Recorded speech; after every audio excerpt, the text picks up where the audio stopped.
Whether you agree or disagree, or it just simply goes over your head, you can still quote me, because that's what I said. Hello, everybody. Welcome back to another episode of Native Talks. Before I begin, if you have not heard it from these two lips, then you've been lied to and you've been tricked.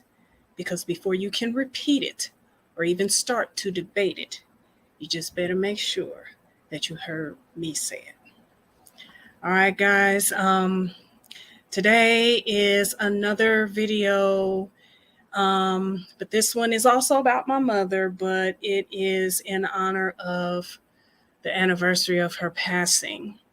Um, July 27th, 2022 has marked my third year without my mom. And it does not get easier, it just gets adaptable. That is what I tell everybody. And it is the truth. It doesn't get easier when you lose someone that you love. You just adapt to it. I mean, what else can you do? They're not here. You have to learn how to navigate the life without them. So, with that being said, this video is going to talk about the day she left me, the day that my mother passed. I know that I can talk about it now without crying. This is the reason why I have not done this specific video in previous years, because the wounds were still fresh and it was just a little too difficult to talk about at the time. Again, before I get into this, do not judge me, y'all. I'm not wearing no makeup or anything like that. I'm at home. I'm relaxed. This was one of my rare days off. So y'all just gonna have to bear with the bare face of a sister. And I know in a lot of other my videos, my face is bare, but I don't know. The makeup thing, I do it when I feel like it, and then when I don't want to, I don't want to. So with that being said, here we go. As I've stated in other videos, my mother was diagnosed in 2005 with sarcoidosis of the lung. Before she was diagnosed with that, she had other ailments that we knew about. She had diabetes. She had kidney problems. And she had high blood pressure. And before she got diagnosed, she was overweight. It took us a long time.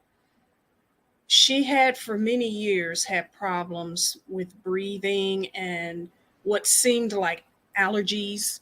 You know, she was always sneezing and about not being able to get enough breath. And for so many years, we thought that it was just asthma. And I remember doctors had put her on Spiriva.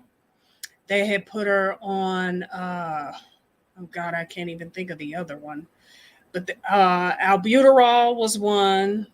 But then there was another one that they found out later affected African American people worse than it did any other race of people. And I can't remember what the name of that is, but it was another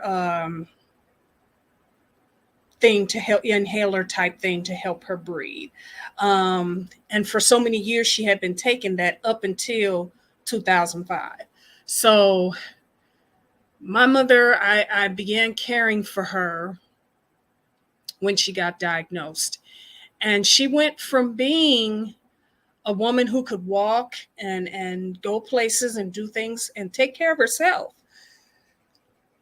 to having to wear oxygen tanks 24/7. But she could still get around and do things. She just had to bring the tanks with her. Then it went from that to she wasn't able to really go a lot of places because it got harder to breathe. If you don't know what sarcoidosis is a disease of the lung where your lung scars. And once those tissues in your lung scarred, they cannot be replaced. They become deadened. And when they become deadened, that means however your lungs have to work to try to get air to sustain you, it gets harder each time an area scars. My mother, they said they don't know why people get sarcoidosis, but my mother was convinced that the fact that she had smoked when she was a teenager, she thinks that that had something to do with it. She smoked cigarettes when she was a teen. By the time she was 24, she stopped smoking. But by that time, she had smoked from, I think it was 17 to 24, and she smoked quite a bit. So she thinks that the damage was already done. And then with all her other ailments, didn't help any. I had cared for my mother from 2005 till 2019 when she took her last breath. That's how many years I cared for her. But even before she got diagnosed, my mother and I were very close, and I was always, living with her, or she was living with me, and I was always there for her.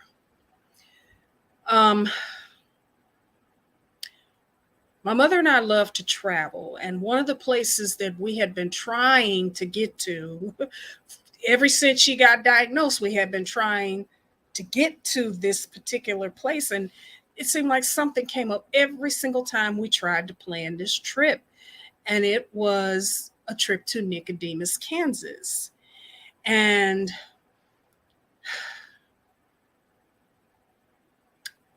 after everything that we have been through, because we've been through a lot up until 2019.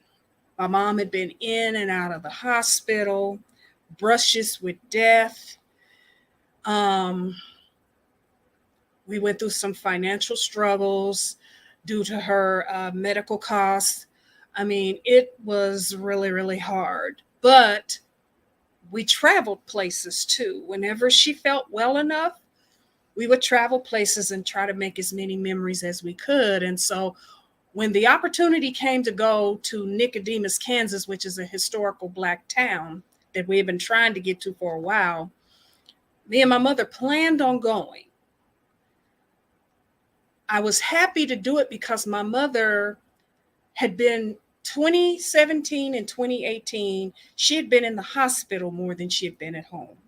And so when 2019 rolled around, we started making plans about things that we wanted to do, because we was like, okay, we got over this roughness of 2017 and 2018. Let's do something in 2019. And so we planned a trip to Nicodemus, Kansas. We were actually talking about renting an RV so that my mother, because one of the things we found out about Nicodemus is that the closest hotel was 30 miles away. There were no bathroom facilities in this historical town. They were having a celebration because all of the descendants of the African American settlers in that town, they all come back to celebrate the town.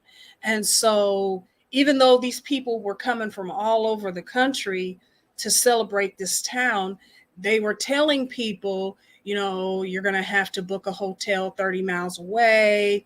There are no restroom facilities. So they were talking about possibly having porta potties out there and stuff like that. And then they said there was no area that was shaded out there. So me and my mom was like, my mother, was elderly. She had to be near a toilet because whenever she had to go, she had to go. The thought of her being in the heat with no way to be shaded and cool, we just decided, let's rent an RV and go.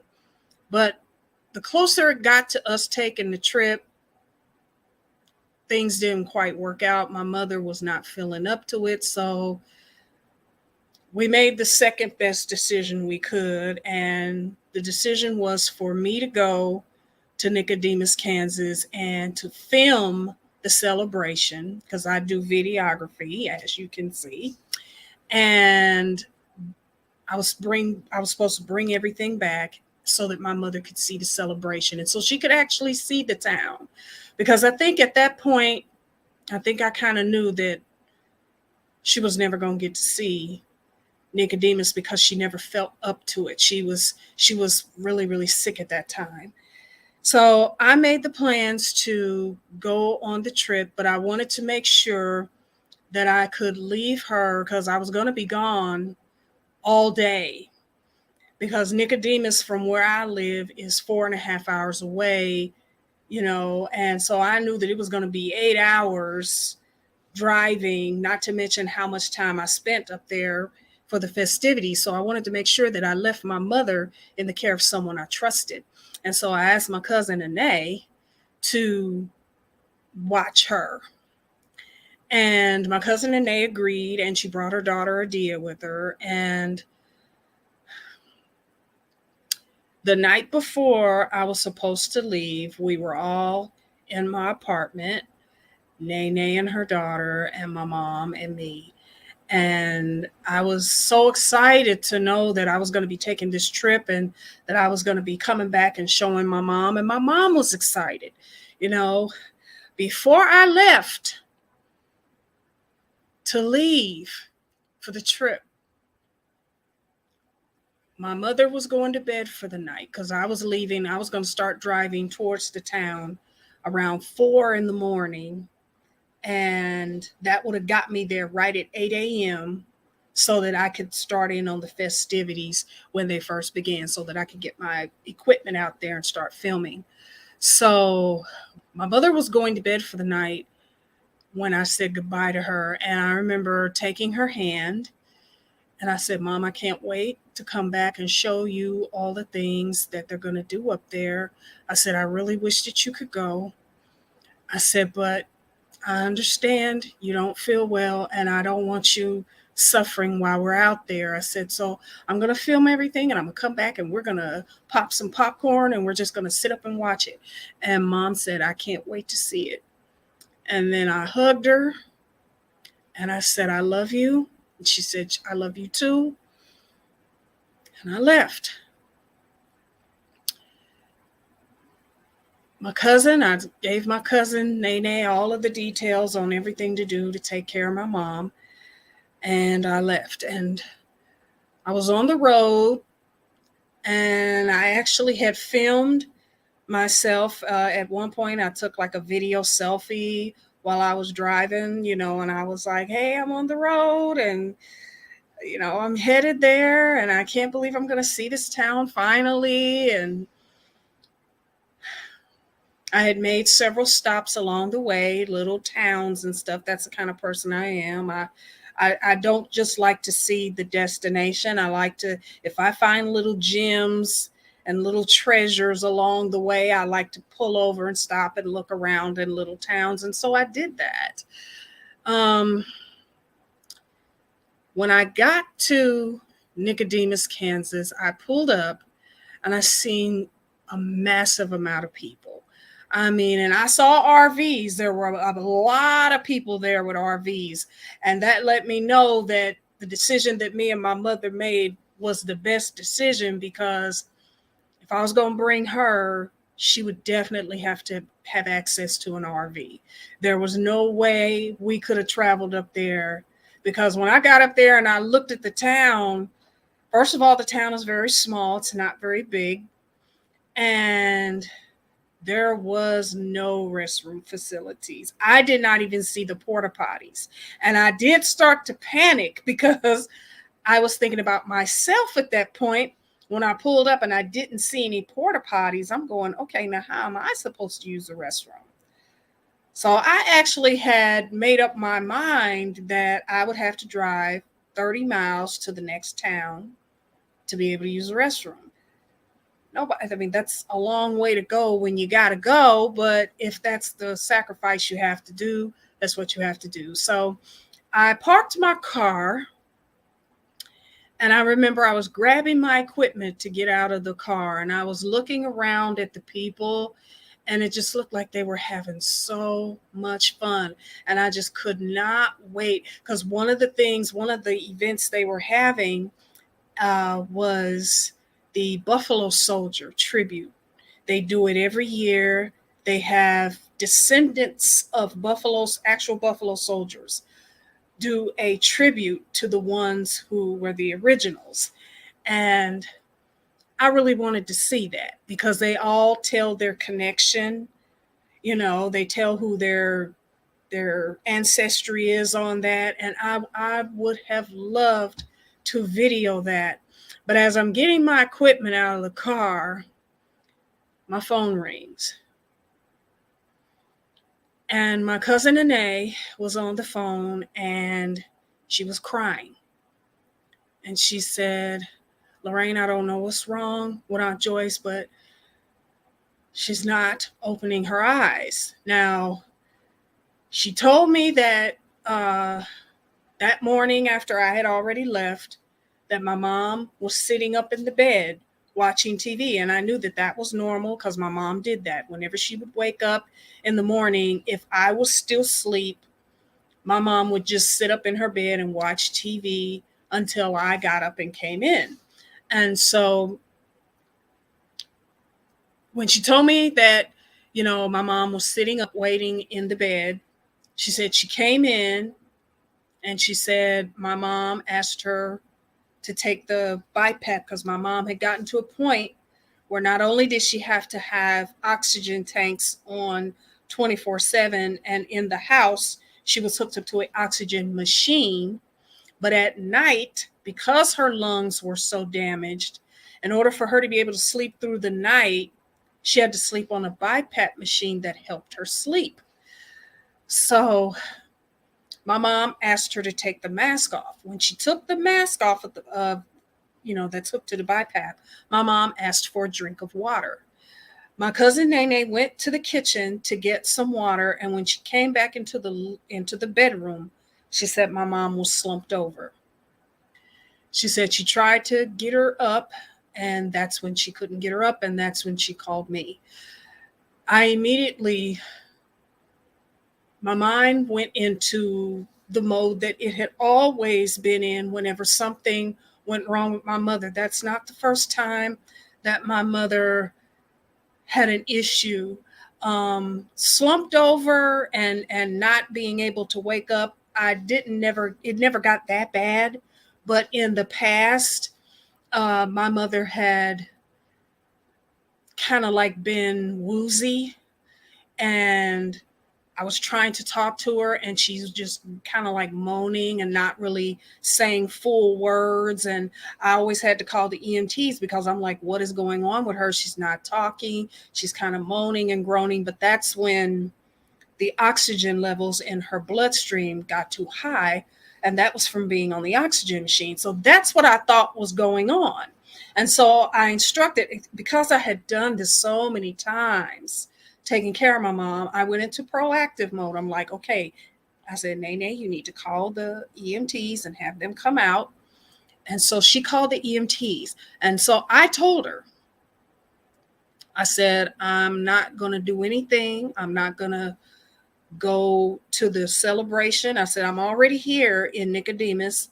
I said, but I'm going to sit in the car and I'm not going to do anything until I know that everything's okay. And so she said, all right. So I told her, call me back. Let me know what happens. So I basically sat in the car and I'm looking at the people celebrating. And it's really funny how something can seem so important to you, and one incident can make you realize that everything that you thought was important isn't important at all. I was looking at all those people out there celebrating, and I'm sitting in my car wondering what is happening back home. What is going on? I'm like, is this just another incident that I'm going to have to take her, have her taken to the hospital, and I'm going to have to cut my trip and just head back? And I kind of made up my mind that more than likely I'm going to have to just leave here and go to the hospital and sit by mama's side and make sure that she's okay, because that's what I've done so many other times.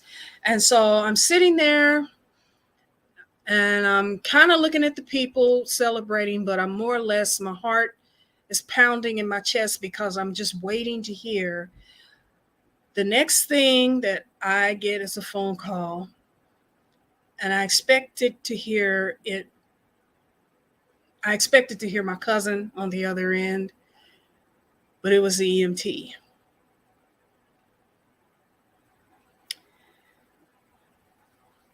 And he told me that my mother had passed away. And at that point, I really didn't. I tried to focus on what he was saying. I was saying to myself, did he just say what I thought he said? Did he just say that my mother's gone, that she's passed away? And so he said it again. I said, are you sure? Like, did you, I said, did you make sure that her oxygen was up? Did you? And he said, ma'am, we did everything that we could. He said, she's gone, she has passed. And I just fell apart. I remember just leaning over the steering wheel and the tears just fell. All I could do was think about all the times that I sat by her side every time she went to the hospital. And that was my biggest fear. My biggest fear was that she was going to leave me while I'm right by her side. And I never thought that she would leave me and I'd be away from her like that. It just never occurred to me that it would go that way. And so, I just cried and I cried and I cried. And I really didn't know what I was going to do at that moment. I was like, what am I going to do? What am I going to do? And the EMT snapped me out of it because I was in lost girl mode. You know, when a child loses a parent, doesn't matter how old you are, you have that moment of where you're the little kid and your parent is not there, and you really, for that brief moment, you don't know what to do. It's like you're a lost little kid.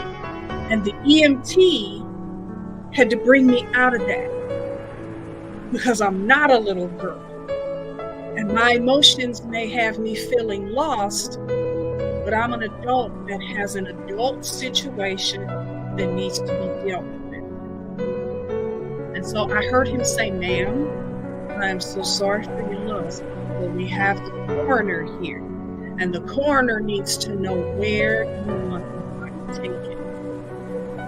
And it was like right at that moment, I had to immediately stop breathing, and I had to immediately remember what me and my mother had discussed. And me and my mother had already talked about her wishes, where she wanted to be buried, who she wanted to handle her services. Everything. We had already worked that out. So right away, I told the EMT what to tell the coroner, where to take the body. I then asked the EMT to give my cousin the phone. And so my cousin Nene, I just love her so much. She's like a little sister I never had.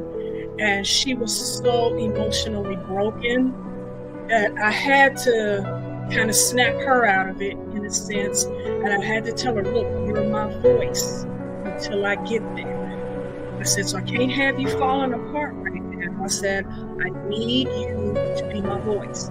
I said, I'm leaving now. I said, I'm not staying for the event, I'm leaving. I said, and I'm headed back. I said, but I'm 4 hours away. I said, so I need you to do this. And I started laying out what I needed her to do.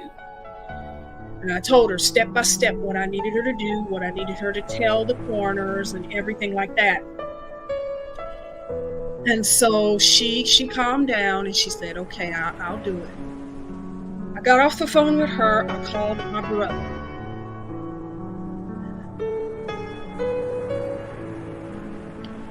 My brother was living in Ohio at the time. He had been kept abreast of everything, every little detail that happened with my mom. I kept him totally informed.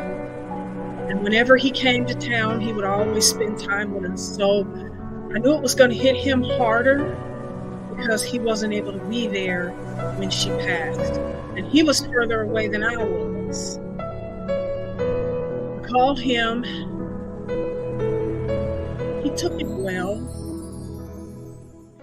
And I told him I told him all the information about where her body was taken and who was going to handle everything.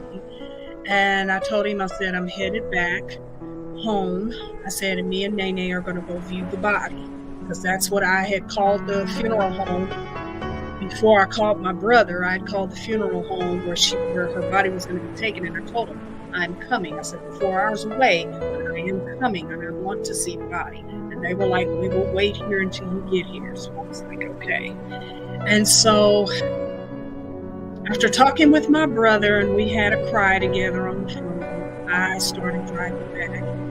And I looked at my gas tank. I was just my head was spinning. While I was driving, my head was spinning. And all I was doing was remembering Christmases and birthdays and trips that she had taken us on and lessons that she had taught me. It was like there was this whole playback of my previous life, my past life as a child and as a teenager and as a young woman. Everything that woman meant to me started coming through my head, and my head was just spinning. And I was so caught up in remembering that when I looked at my gas tank and I said, oh my God, I gotta get gas. So I said, oh goodness. And so there was this town called Russell, Kansas. I got off the ramp, seeing that there was a gas station right off the ramp, so I got off there. And I went to gas up my car. When I put the pump in and the car was pumping the gas, or the I was pumping the gas, it really hit me again. And I fell on the back of the car. I mean, I just threw my body. It was like all of the strength to stand just left me. And I fell over on the back of the car and I just started crying uncontrollably. And there were other people that were there. I don't know what they thought. I don't know what they were thinking. All I know is someone tapped me on the shoulder and said, honey, are you okay? And when I lifted up my head and I turned and I looked, I seen this middle-aged white lady with blonde hair. And she had tears in her eyes. And she asked me, was I okay? And I said, no, I'm not okay. I said, I just got word that my mother has passed away. And I said, I'm trying to get back home. I said, I'm 4 hours away. And I said, I just don't know what to do. I'm like, Mom, she's always been there. She's my best friend. I said, that's my buddy. I said, she knew me before I knew who I was. I said, and now she's gone. And so she said, sweetie, can I give you a hug? And I said, yes. And when I fell into that woman's arms, the need for a motherly hug was something I really needed at that time. And I didn't know that woman from Adam. But when I fell into her arms, I felt like my mother was holding me, saying, you're going to be all right. Then, after I cried on her shoulder and she held me in her arms, I had a moment where I had to say, wait a minute, we're all white now, where there ain't no black folk, and I'm in this woman's arms. Uh-oh, no. And I started to tense up a little. And so I found myself kind of crawling out of her release. I mean, I didn't do it rudely, but I mean, I had to come back to reality and remember where I was. I'm like, I'm in this town, there ain't no black folk up here. And I'm like, oof. And plus I knew I needed to get on the road and get back. But I thanked her. I told her, I said, you don't know how much that meant to me. I said, I needed a motherly hug. I said, and when you're in that moment, you don't care what mother you get it from, you just need it. And I told her, I said, I appreciate it. And she said, I lost my mother 5 years ago. She said, sweetie, I understand how you feel. And she said, your cousin, because like she said, is there anybody waiting for you? Are you going to be going through this alone? I said, no. I said, my brother is in Ohio. I said, he's going to be flying in. I said, and I have a cousin who was with my mother when she passed. I said, and I'm trying to get back there for her. I said, because I need to calm her down. And so she said, well, honey, we can't have you. She said, you got to calm down. You got to focus on driving. She said, last thing your cousin needs is something to happen to you. And she was right. So I drove very cautiously all the way back home. When I got home, I walked into the apartment that me and my mother shared. And I walked into her bedroom.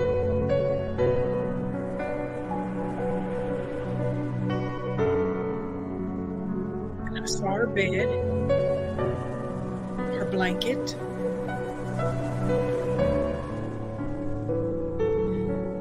and I saw the stuff that the EMTs left, the AED, the pads, the you know, when they do the AED to try to shock the heart, they rip the foil off the pad. Those rips were laying there on the floor. The covers of the pads were laying on the floor. An ambulance pillow was on my mom's bed. When I walked into the bedroom and I saw the pillow there, I asked my cousin, I said, where did that pillow come from? And she said the EMTs put it under her head when they were working on her. I have that pillow.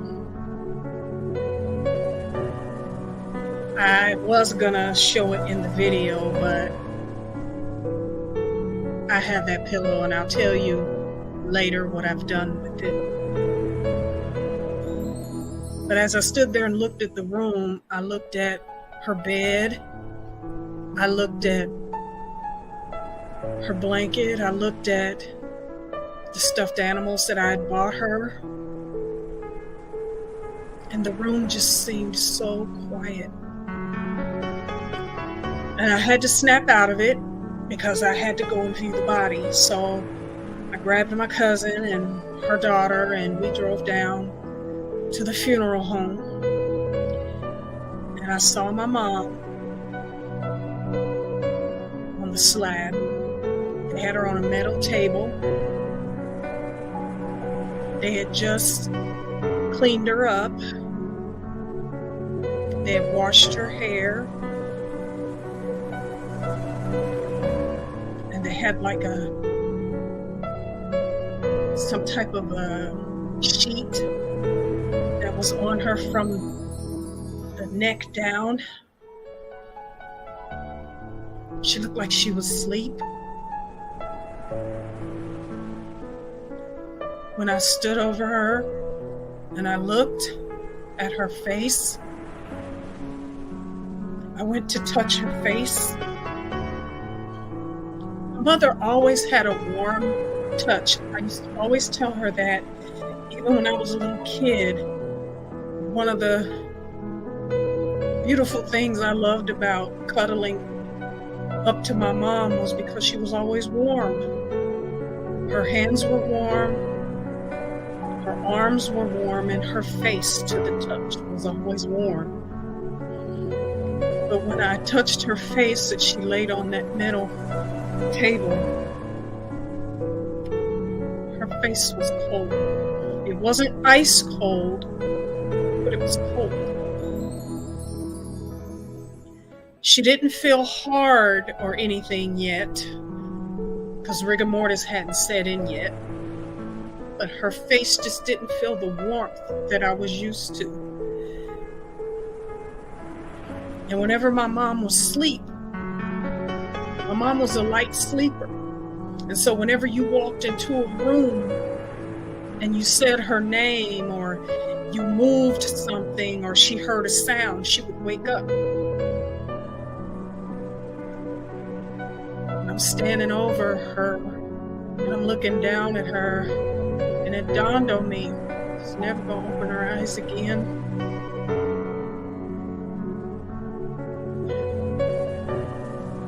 I'm not crying, I'm just remembering, guys. Trust me, I've cried forever about that. I'm just remembering. And what's really funny was when my grandmother passed away in 2012, and that was my mom's mother. I was with my mom when her mother passed. And I remember when the funeral home had called my mom and her sisters down to the funeral home. I drove my mom down there, and I remember all of them had their cell phones out, and my mom asked me to pull my cell phone out to take a picture of my grandmother as they had her dressed up. They had her in what she was going to be buried in, and they had, fixed her wig. She had a wig on, and they had her makeup applied. And I remember my mom and my Aunt Sandra, my Aunt Jean, and my Aunt Jill, and my Aunt Carolyn. They were all leaned over the casket and they were taking pictures. And they were saying, she looks so beautiful, she looks so beautiful. And I remember I stood there saying, why would they take pictures of a dead body? I can't do that, I can't do that. But when I saw my mother laying on that metal table, and I knew that this was going to be the last time that I was going to see her face before the actual funeral, I pulled out my cell phone and I took a picture of her laying there.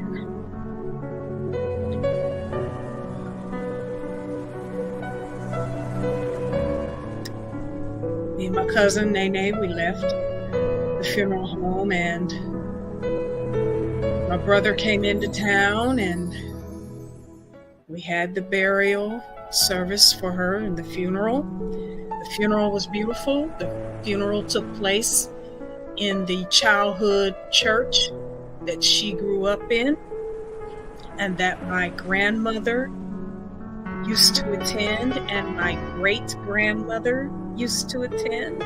It was a church that my grandmother attended when she was a little girl. And then my mom attended that church when she was a little girl. And that church told our family that because our family had a strong history of membership, that anytime our family needed their church for anything, that all we had to do was ask. And several of my relatives have had their funerals there. And I reflect on the day that I was questioning why my mom was taking pictures of my grandmother. I was looking at them just leaning over the casket, and they were taking pictures of their mom, and they were missing and grieving her. And now my mom is gone. My Aunt Jean is gone. My Aunt Sandra is gone. And my Aunt Jill is gone. The only one that was there grieving her mother and that is still here is my Aunt Carolyn. I only have one aunt left. Even on my father's side, I recently lost his last baby brother, which was my Uncle Michael. So all of my aunts and uncles on my dad's side are gone, and I only have one aunt left on my mom's side. It has been a rough 3 years. Since my mother has passed, I've lost several aunties, several uncles, an ex-boyfriend, a co-worker, a former juvenile that I used to work with as a correction officer. I lost quite a few people. But the day my mother left was one of the hardest moments in life I've ever had to live through. I'm grateful to God for the 50 years that He gave me to be able to love her and know her as my mother. I'm grateful for the 18 years that He blessed me to be able to be her caregiver, her friend, her confidant.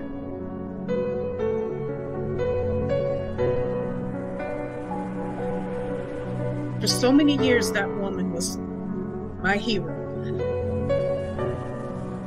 I hope I was a hero to her. I hope she saw me that way, because I tried my best to give her the best life I could give her.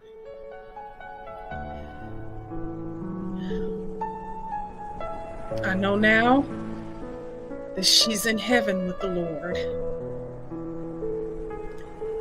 And I know that she's up there with all of those who have accepted Christ into their lives before their name was called.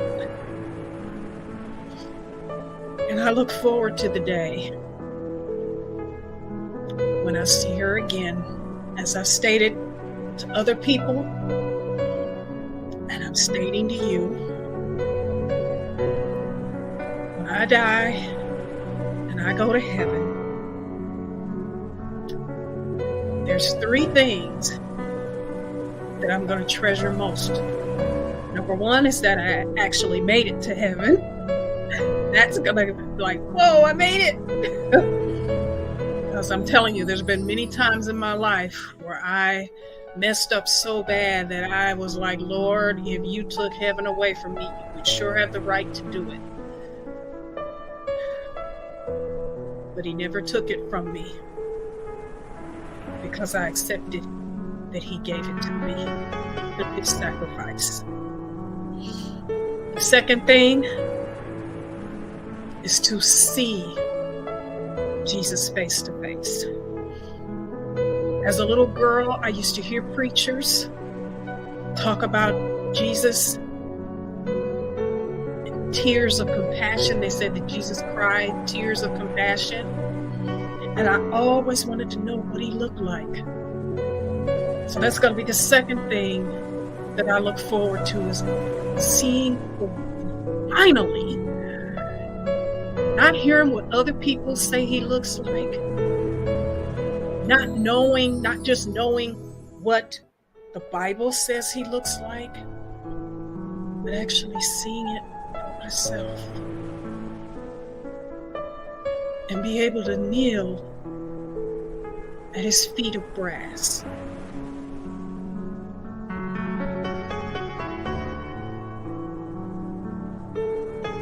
The third thing, see my mom. I want to see her. I want to see her with no oxygen tanks, no oxygen holes in her nose, no diabetes syringes where she has to take insulin shots, no diapers, because she had to wear diapers towards the end of her life. I want to see what she looks like, perfected in God's presence. I look look forward to those three things. Well, guys, that was the day that my mother left. Every time I get to talk about it, every time I get to share it with someone, it helps me. And now I'm hoping that it can help someone else. If you haven't been to a point in your life where you've lost someone that you really love, I promise you that time is coming. And even though you may still be alive and breathing, as I am alive and breathing, we all are going to come to a time when we're going to go. You know, Jesus loved us so much that when the sin was created by Adam and Eve, they just decided they didn't want to do it God's way. And it caused us to have to reap what they sowed. God could have said, well, you know, I'm just going to let them all die off and I'll just start over. God never did that. He never did that. He sent his son to take our place.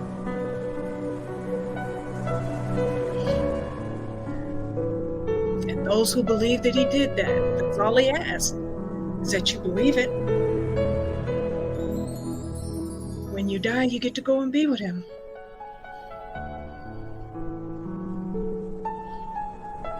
Even if you don't believe that,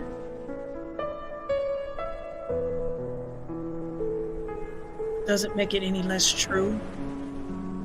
And as long as you're living and breathing, you can always change your mind. The choice is up to you. But he loves you regardless, even if you never change your mind. It is his wish that all of us go to be with him, but he can't make the choice for you. He gave you free will. He would like for you to use your choice wisely. He's giving you the opportunity to make right what Adam and Eve did wrong. But he can't do it for you.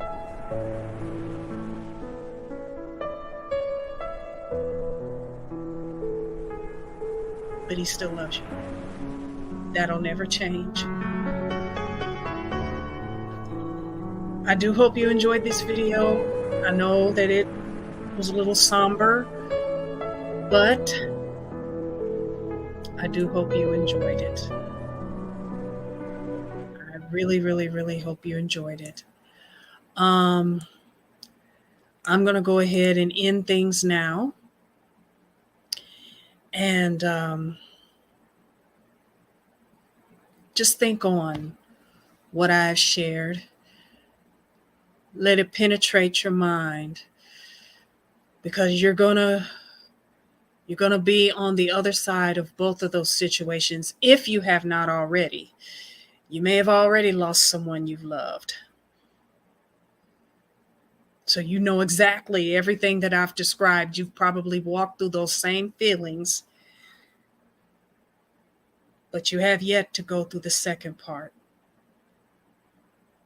I haven't had that chance either, but we know that one day we're going to have to go through that. I would like to see you in heaven and be able to introduce you to my mom. But that is up to you. I thank you for going back down memory lane with me, to remember my mother and all that she was to me.